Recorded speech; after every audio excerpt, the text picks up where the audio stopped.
India کے معروف عالم شاہی امام پنجاب کے بیانات کے لیے مولانا عثمان تھیریپی کو سبسکرائب کریں۔ جس کو عام زبان میں ہم لوگ قربانی کی عید کہتے ہیں، کچھ لوگ اس کو دیسی زبان میں بقرعید کہتے ہیں۔ قربانی کی جو عید ہے، اس کا معنی کیا ہے، اس کا مطلب کیا ہے، کیوں منائی جاتی ہے، اس کا فلسفہ کیا ہے؟ جب تک ہمیں یہ بات پتہ نہیں ہوگی کہ یہ عید کیوں منائی جاتی ہے، اس کا کیا فلسفہ ہے، اس وقت تک اس عبادت کی روح کو نہیں پہچان پائیں گے، اس میں لذت نہیں آئے گی۔ کسی بھی سفر کا اگر مقصد پتہ ہو تو مسافر کی چاہت امیدیں قائم رہتی۔ بے مقصد سفر جو ہوتا ہے اس میں پتہ ہی نہیں کہاں جانا ہے، کہاں رکنا ہے، کس کام کے لیے جانا ہے۔ بہت سارے لوگ جو ہیں وہ یہ سمجھتے ہیں کہ شاید عید الاضحیٰ جو ہے وہ صرف جانوروں کو قربان کرنے کی عید ہے اور پھر ان کا گوشت تقسیم کرنے کی عید ہے، لیکن جانور کی جو قربانی ہے وہ تو فدیہ ہے۔ عید الاضحیٰ کا مطلب صرف جانور کی قربانی کرنا نہیں ہے، اس عید کے اندر تو ایک عہد چھپا ہوا ہے، ایک حلف موجود ہے، ایک وفاداری کا اعلان ہے، ایک خودداری کی بات ہے، ایک عظمت کی بات ہے، جرت کی بات ہے، ہمت کی بات ہے، صبر کی بات ہے۔ اس عید کے فلسفے میں مسلمانوں کے لیے وہ فلسفہ رکھا گیا کہ جس کے اوپر اگر یہ کام کریں گے، چلتے رہیں گے تو دنیا میں بھی اللہ ان کو عزت دار رکھیں گے، آخرت میں بھی ان کو عزتیں عطا ہوں گی۔ ہمارے پیارے نبی حضرت محمد رسول اللہ صلی اللہ تعالی علیہ وسلم، ان کے جو دادا نبی ہیں حضرت ابراہیم علیہ السلام، حضور نبی علیہ السلام ابراہیم علیہ السلام کی اولاد میں سے ہیں۔ دروشی پڑھتے نا بار بار نماز میں، اللہم صلی علی محمد وعلی آل محمد کما صلیت علی ابراہیم وعلی آل ابراہیم۔ نبی علیہ السلام ابراہیم علیہ السلام کی اولاد میں سے۔ اب رسول اللہ کے دادا نبی نے اپنے بیٹے حضرت اسماعیل علیہ السلام کو جو قربانی کے لیے پیش کیا، اس کا مقصد کیا تھا، معنی کیا تھے، ابراہیم علیہ السلام کیا چاہتے ہیں، اللہ تبارک و تعالیٰ نے کیا چاہا اس وقت؟ جب تک یہ بات پتہ نہ ہو اس وقت تک قربانی کرنے کا کوئی مقصد نہیں ہے۔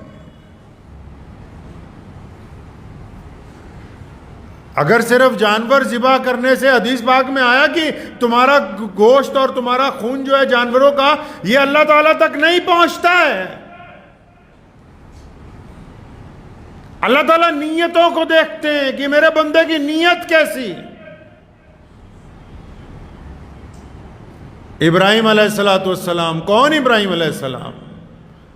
تمام نبیوں کو بڑے درجے دیے گئے، کسی کو روح اللہ کہا گیا، کسی کو کلیم اللہ کہا گیا۔ ابراہیم علیہ السلام کو اللہ نے اپنا دوست کہا، فرمایا ابراہیم خلیل اللہ ہے۔ اور دوست تو آج کل بھی، پہلے بھی، اس سے پہلے بھی، دوست تو بندے کو اپنے بھائیوں سے بھی کہیں زیادہ عزیز ہو جاتے ہیں، رشتہ داروں سے زیادہ عزیز ہو جاتے ہیں، کاروبار میں جن کے ساتھ بھائی بندی ہوتی ہے ان سے زیادہ دوست عزیز ہو جاتے ہیں۔ حضرت علی رضی اللہ تعالیٰ عنہ کو کسی نے پوچھا دوست اور بھائی میں کیا فرق ہے؟ فرمایا دوست ہیرا ہے، بھائی سونا ہے۔ اس کا مطلب کہ ہیرا اگر ایک دفعہ ٹوٹ جائے تو دوبارہ بنتا نہیں ہے، خونی رشتے ٹوٹتے رہیں، دوبارہ پگھلا کے پھر تیار ہو جاتے ہیں۔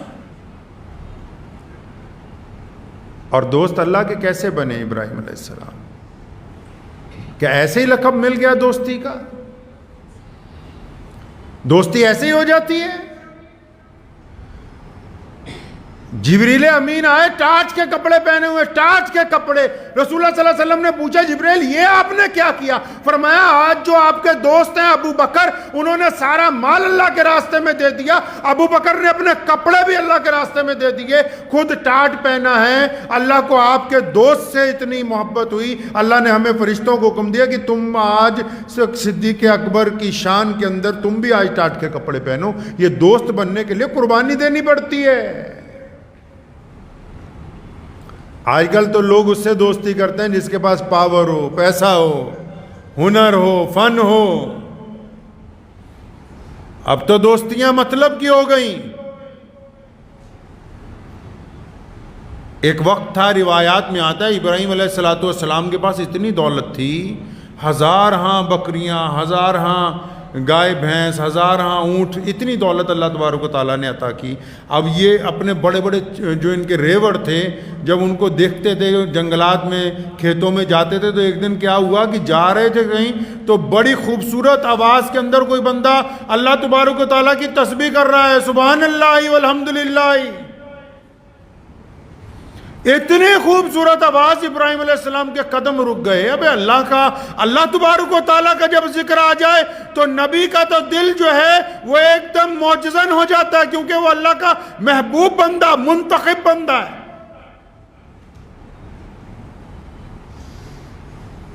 تو جب وہ فرشتہ تھا ایک چھپ کے بیٹھ گیا ایک جنگل میں، کھیت میں، اور بڑی خوبصورت آواز میں اللہ کا ذکر کر رہا ہے.